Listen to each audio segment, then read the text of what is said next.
first of all, I want to say congrats to all of you guys on South by Southwest. I'm assuming this is your first one ever for everybody.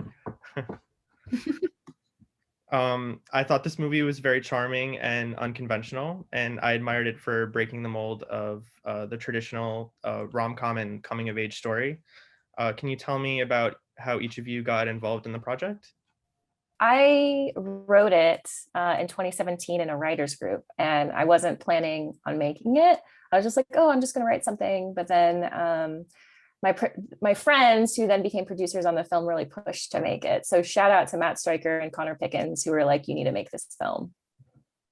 I auditioned, but I was connected to it through a film that I was working on at the time, a short film. I auditioned for that, and the director of that project knows Mei and actually worked on sound for Inbetween Girl.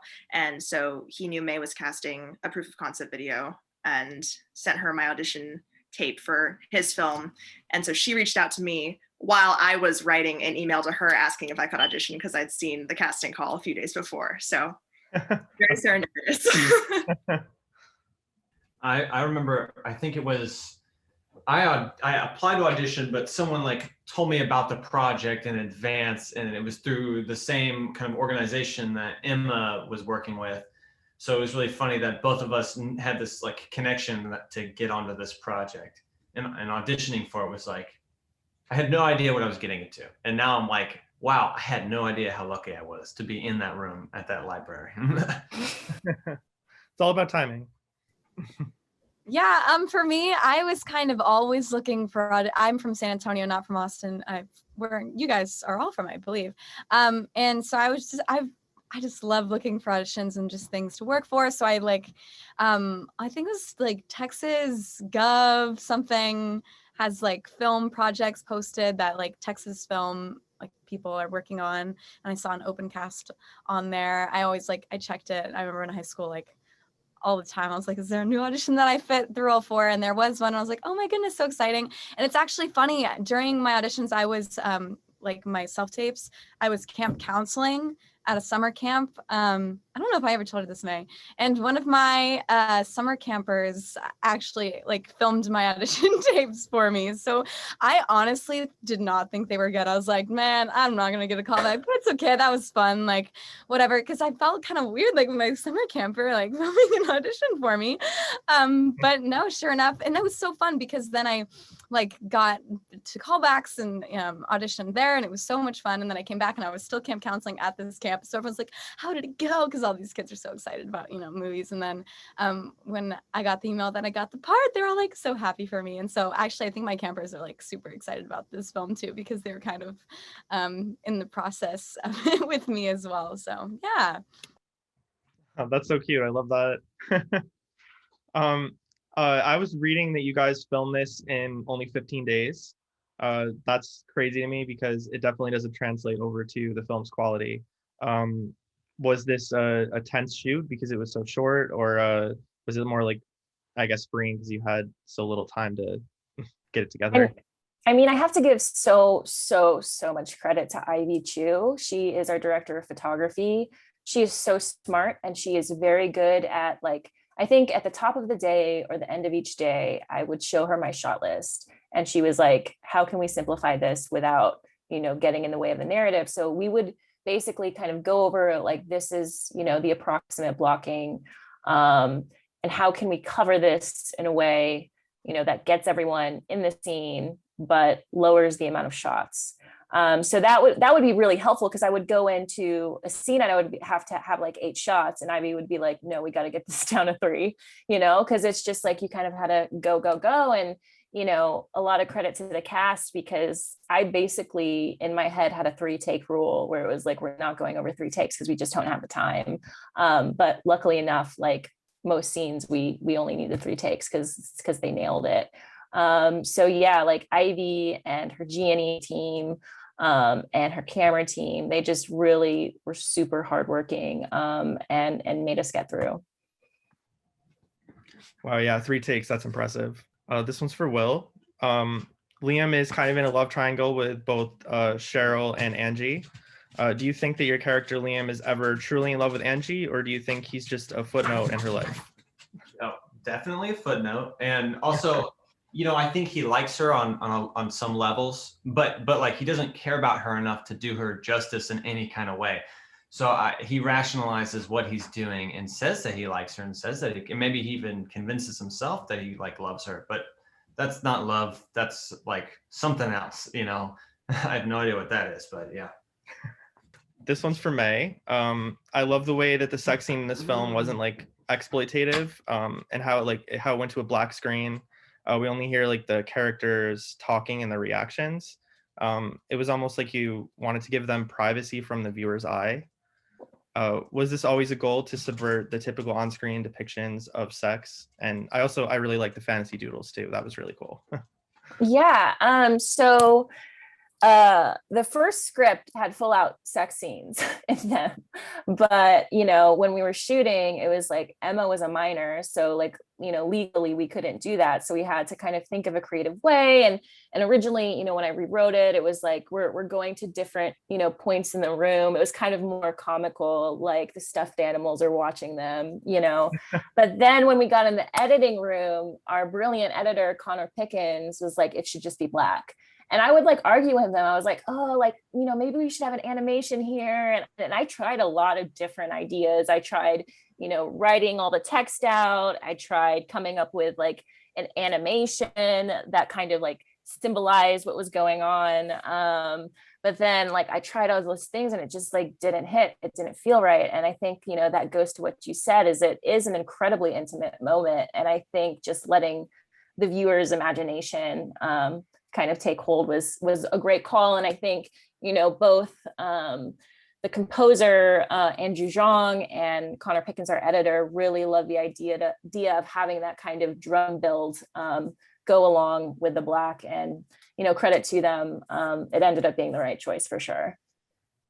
Definitely. I've never seen I've seen a lot of movies. I've never seen anything like that kind of a, you know, just like a cut to black. And yeah, it's interesting because it's like a lot of times you think it's the most complicated answer, but a lot of times it's not. Like a lot of times it's just like, let the moment just be what it is, you know? Yes, definitely. This one's for Emma. I noticed that the character of Angie wore a hat in almost every scene. What made you decide to give Angie this character quirk, and how much of yourself did you put into Angie's character? So the hat was actually May's, and I'm actually looking at it right now. It's hanging on my bedroom doorknob.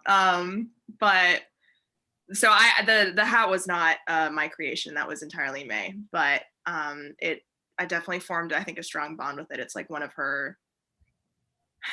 It's kind of like a binky, I think, in a lot of ways. Like just this comfort object, you know. It's like this is who I am. In a lot of ways, also, I think it is like her shield against the world. And so I really tried to portray that as well. But to the other part of your question, there's a lot of me in Angie. I think that's most apparent in the scenes where she's talking about China, but also just her background as it relates to China. A lot of the conversations that we had about putting China in the movie and having her dad be from this particular city, Fuzhou in China. That's where my mother is from. And a lot of the references to that are from my personal experience being half from China, basically. And I mean, in addition to that, just the experience of being a teenage, half Asian, half white girl in high school, feeling like it didn't belong. Those are all feelings that I had. I mean, at the time we shot, I was 17, and when I was cast, I was 16. I think just turned 16. So I was right around Angie's age. And I think definitely a lot of those experiences fed into what became Angie's character as we developed her. This one's for Emily. Angie and Cheryl's friendship was like one of the most surprising parts of the movie for me. That's kind of like an angle that we don't usually see from this kind of film. What made you like excited to play this role? I guess from the script. I loved the dynamic as well. It was surprising, of course. but not really that much for me. I mean, I know you don't see it a lot, but for me, it just felt very natural. Like, oh my gosh, they're just getting to know each other, and she had these assumptions about her beforehand. But look, and then we had some really fun scenes together, like for our project and things like that. Everything just seemed like it would fit really well. And when I met Emma too, we just got along so easily that I was just really, really comfortable being like, oh yeah, this is super fun. And also just Sheryl as the character herself, I feel like I can relate to her a lot. And I think that she was just such a joy to play. It's really nice to play someone who I feel like has a lot of layers and is trying to be as genuine as she can, and is still getting to know herself. And it was just really nice to make connections in that way where, people wouldn't expect it, but at the same time, it's just girls in high school making friends and getting to know each other at the end of the day, which is super nice. Yeah, it felt so like natural. Like it wasn't like a forced friendship. It was all very natural. And that the Shakespeare project part was like my favorite. that was so cute. It was so fun. This one's also for Will. Do you think that Liam is ultimately a good guy? And do you think that there's justification for some of his more selfish actions in the latter part of the film? I don't think he's a good guy, and there's no justifications for his actions. He's a human being. He doesn't deserve to die, but like he definitely is like he masks himself as like this good goofy guy, and I think he like falls for his own BS, and he's like, I'm a goofy guy, I'm cool, like I'm not mean to people, I'm nice, I say nice things, like, but his actions really say otherwise. So I think ultimately he's like a bad guy, but he's a work in progress, he's learning obviously, and he's a human being. But I think there's literally no justification for how he behaves in this movie. Yeah, I don't know how fast he moved on there at the end. I was like, yeah, exactly. Didn't even take a beat. This one's from Mei. There aren't many coming of age films out there that approach things from a biracial perspective and emphasize interesting cultural differences. How much personal experience was here, and how did you go about putting this into the script itself? Yeah, oh my gosh, so much. I'm actually half Japanese, but I still kind of relate to a lot of what Angie goes through with not being able to speak the language, with feeling disconnected from your parents, from going to a school where everyone's white and you look different and everyone expects you to be one way. Like just so much of that comes from both me and Emma. I love that. It definitely gives it a different flavor, from other similar films. Mm-hmm. And then I had one last question, pretty much for all of you. If you were ever to make a hypothetical sequel or continuation, where would you see these characters going from here? Where do you think Angie maybe goes to college? Any of that kind of stuff. I think Angie's probably going to go to an art school somewhere. Probably somewhere in Texas, or she might major in art at UT or something like that. I would love to see like before sunrise, before sunset, before midnight. I would love to see one of those types of movies with Angie and Sheryl. I think that would be so interesting. Like 10 years down the line, these young women have, grown into whatever they want to be. Sheryl's a famous actress, Angie's a famous artist. They've both been through, kind of more throes of life, and they have a little bit more maturity and just kind of a better idea of how the world works. And I would love to just spend 2 hours listening to them talk. Angie's a famous artist, Sheryl's a famous actress, and they work on a movie together called Inbetween Girl. No.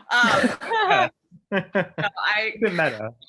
What I would give to see a sequel where Angie and Sheryl become buddies again later in life after they've grown. And there's so much potential there for such a good love story, be it platonic or romantic. I know a lot of people I know who watched the film really wanted Sheryl and Angie to get together, but there's so much potential there for such a good relationship, and I definitely would want to see that in a sequel. Can you tell we're hinting at something, May? Or like, nah. I mean, I'm just kidding. But yeah, I mean, someone give me funding. Yes. Yeah, I think we just grew so close to these characters. That's why we have so much fun talking about this. But yeah, for sure, I think Sheryl, hopefully, you know, she's pursuing theater somewhere, having a good time with that. And I love Sheryl and Angie's kind of balanced dynamic, how she's like a little more mellow socially. And then Cheryl's just like, oh my gosh, like, wow.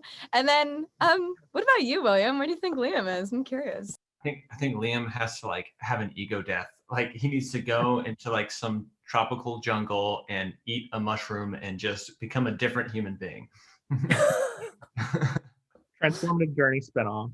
There you go. I noticed, like, I looked through the day after I watched the movie, I looked through all the production stories on the Instagram, and it's the cutest thing ever. So are you guys like super close in real life now? Because I was obsessed with that. It was so cute, and I followed 2 of you, I think. Yeah, we have a text thread right now that is pretty active all the time. Like, I feel like I will leave my phone for just an hour and I come back and it's like 30 texts, and I'm like, oh boy, what's the drama? What's going on? You know? So yeah, I mean, like, I don't know, even the crew, the cast, everyone was just like really fun and really cool. And I don't know, I think just everyone's funny and has a good sense of humor, and yeah, we love each other. Yeah, you got to click, definitely. You can feel that in the movie too. Yeah. I would just add also what you said about the production stories. Like after we filmed, I definitely went back and just rewatched them, because I guess it was mostly Matt, the producer, who just made such an effort to document everything, and so worth it. And I don't know how. Listen, the crew worked so hard, and like we were talking about, a 15-day shoot, unbelievable. I don't know how anybody had the time to document so much, but they just did an incredible job, and it's just like it's so amazing to go back and watch it. So huge shout out to everyone who documented the shoot, because it's incredible. I'm sure it's going to be amazing to look at that like 5 years from now as you guys grow and get bigger, just to see all those cute little memories. But it was very endearing. Like, I loved it. Yeah, I when I watched it the second time last night, I made my husband watch it with me, because he's not really like he likes like action movies and crime movies. That's it. So I kind of forced him to watch it with me, but he even liked it too. So. Oh, that's awesome. Yeah. So thanks so much though for sitting down and talking with us. I'm so happy for you guys though, and I hope that the movie gets picked up very soon. I'm sure that it will though. Thank you. We really appreciate it. Thank you. Thank you. Have a good one. Thank you. Bye. Bye. Bye.